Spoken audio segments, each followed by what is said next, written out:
So I'm Kelly Jones-Wagy. I teach AP US Government and US History at Overland High School down in Aurora as part of the Cherry Creek School District.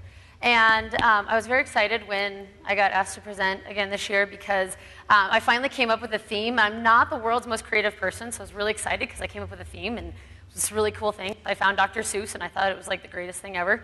But what I do is I use technology to engage my students in inquiry and learning history. And so last year I did world history. This year I had US history. And so I chose, oh, the places we'll go for historical inquiry and technology.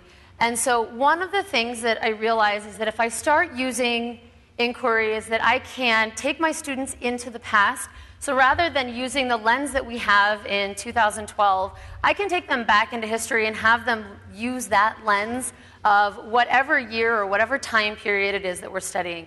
And the one that I'm going to show you today is what they did on Japanese internment.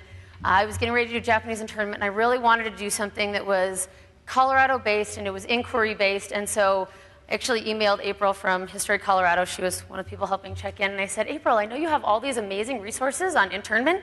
Can I have them? And she said, yes. I said, great. So she emailed me all of these resources. And so I took them, and I handed them out to my students, and I said, okay, how am I going to get them to really interact with these materials where I can see what my 30 US history students per class are really thinking as they're going through? And so one of the things that I did was I gave them these little QR codes. And these little QR codes, I don't know if any of you have ever used them, but they're so much fun. You take your little smartphone and you scan your little QR code. There's actually one in the back of your little pamphlets that they gave you that takes you to the TPS website. And so I handed them this packet of QR codes. And the original ones that I handed them that you'll see their responses to in a minute was actually a set of letters that were sent to Eleanor Roosevelt during the Great Depression. And so you'll see the tweets that the kids did on those. And then you'll also see some stuff having to do with Japanese internment when we get to their Twitter page that they did, which we'll get to in a second. But one of the things that we did is I gave them this picture, and the QR code is actually the background information for this picture. And then they can start talking about what they think is going on, and I can give them the background information, and they can scan it with their phones. I had them download iNigma. If you do the I and hyphen Nigma, then it comes up, and you can have them download the little app on their smartphones. And my building gave me permission to have them hook up to the Wi-Fi and do it, so they said yes, and I said, awesome, sounds great. And so the kids all downloaded it on their phones. Those that didn't have them, they just shared with a neighbor, and it worked out just fine for them to do it. And it was, they got to really talk about what they thought was going on before we got into internment. And so what I had them do then is tweet their answers to an inquiry question, which is, why was it the Japanese and not the Germans and Italians? And Taylor's going to be nice enough and click on the little Twitter thing for you. And what I did discover is that when you go on and have them hashtag, the only thing that I've discovered since putting this together is when you do the hashtag, it disappears after a short period of time, and you can't get those answers back. So I've discovered that using the @ symbol means that I can get them back. And so I've switched over to having them use the @ symbol. But my little name is Mrs. Jones-Wagy because it was easy for them to remember. And so they could just type @Mrs. Jones-Wagy, and a bunch of stuff popped up. And I don't know if I can get Taylor to type it into the search thing real quick. So what will happen is that they can go in, and I can go in and find all of the stuff that the kids have tweeted at me, including their answers to that question. Sometimes I can see that they're starting to kind of get it, and sometimes I can see that they have absolutely no idea what it is that they're talking about, and I'm going, okay, I got to do something else. I've got to figure something else out. There's me tweeting about their musical. I was very proud some of the kids follow me on Twitter because that's the only thing I use it for is school. Apparently it's not going to show up, and I don't know why, but that's all right. We'll go ahead and go back to the PowerPoint if that's okay. So they will tweet it, they can either hashtag it, and they only get 140 characters. And I was actually sitting in the back, and I was chatting with somebody, and we were talking about it, and she kind of took a look at the tweets and goes, oh my God, their spelling is atrocious. And I said, I know. It is. It's really, really bad when you get on the Twitter because they immediately go into text message language. And that's okay, I realized, is that I wanted them to just start getting their thoughts out there because I wanted to see the progression of their knowledge and the progression of what they were looking at rather than just saying, okay, write me my 5-paragraph essay on what you think. This was just a brainstorm. This is what I'm thinking. Why wasn't it the Germans? Why wasn't it the Italians? Why was it just the Japanese? And so they did. And so even though their spelling is atrocious, it actually worked out really, really well. And so I said, okay, the next thing that I can do is I can take them into the future with that same kind of thought of seeing what it is that we were looking at. And so what I did next is I set up a blog for them. And so you can go to OHS Blazers. It's an open blog. It's free. I like free things as a teacher. I don't like to pay for anything if I don't have to. So if you go, and this is the one they're getting ready to do, so if you just scroll down on it, what you'll see is the question that I asked them: how would you feel about internment camps if Pearl Harbor were to happen tomorrow? And there are 68 comments, and you go in and you click on it, and it will show you all 68 comments that they made. So they responded to each other, they put some stuff up, and some things I agreed with, and some things I went, okay, that works. And you can definitely see that there's a different mentality for some of them than for others, but they responded to each other. And it was interesting to watch them have this conversation, because I have 2 different US history classes, and they are very different from each other. And so they actually got to go on, and one class responded to the other, and then they started going back and forth. And it took a lot more time than I thought, because I really thought that this was going to be like a 15-minute thing, and 45 minutes later, they were still commenting on each other's, and I had to say, okay, you do it at home from now on. And so it was neat that they were interacting so much with what they thought, and I really got to see. And it was interesting for me to see we have a lot of first-generation immigrants at my school, and so you could really see a difference between first-generation immigrants versus students who had been in the United States for a while and their families had been born here. And so it was really, really unique. And I got to see their train of thought. But you notice that spelling will get much better as we go through this process.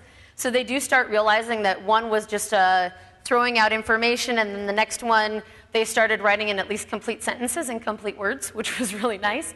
And then the last thing that they went ahead and did for this exact same project was that I decided that I wanted to go into their heads. And this was the photograph that I chose for that, because I teach 16-year-olds, and that's kind of scary.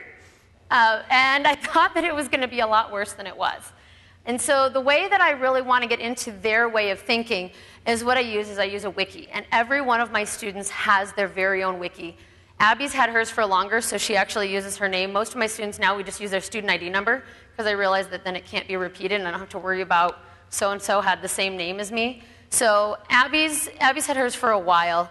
I also had her last year in AP Government, and she came in my US History class, and they make this huge front page about what represents US history to me, and then they explain it at the bottom. And if you go over and see where it says Japanese internment, Taylor, if you can click on that one. So what I had said was, okay, what I want you to know is, what would you have done if it were you? If you had been FDR, what would you have done? And then so she chose a picture having to do with internment that represented to her, and then she wrote her paragraph at the bottom. And I found it really interesting what she had to say, because what she was really saying was that she wouldn't have done it. She said, I don't think it's fair, and I don't think it's right, and this is what happened. And whether or not I agreed with her opinion, she sure as heck had a really good reasoning for why she did what she did. And I could see all of it, and it worked really, really well to see exactly what Abby was thinking. And so if we go and go back to the PowerPoint, these are my 4 reasons for using that technology in my classroom. The first one is that it does create authentic, formative assessments. I can see their progression. I can go back and I can look at Abby's tweet, and I can look at her blog, and then I can look at her wiki, and I can see the progression of her thought process. And for me, I thought that that was really important, because sometimes it's not necessarily the destination, but it's the way that they get there. And I could see that with her. And then the next thing is that it helps me to answer the questions about, what about that really, really shy kid who's never, ever going to raise his hand in class, or her hand in class? And then you have the opposite of that student, that one that you don't finish the question, they're still going, hey, hey, hey, hey, and they always have an answer to everything, whether it's right or wrong, doesn't really matter. They just want to be heard. Because sometimes it also limits that kid and lets that shy kid get something in. And that was really neat to see, is those kids who don't say anything really expressed some things that I never even knew about in some of those things that they did. And then the other thing is that it provides a chance for students from different classes. Like I said, I have 2 different classes. They meet on 2 different days. Different schools, different states, possibly different countries. Never done that one. Sounds kind of fun. It might be my next project. But it allows them to interact with each other.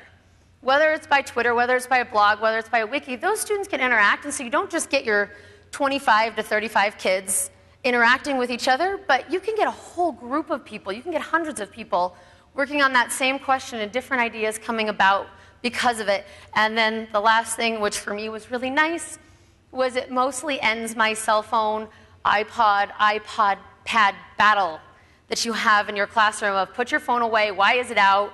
Because the thing is that they get to actually use it, and they use it for an academic purpose, and that's really, really nice for me as a teacher to not have to worry about that. And so that was kind of my purpose for doing the inquiry in classroom, and it's how I use technology as a tool to really engage my students.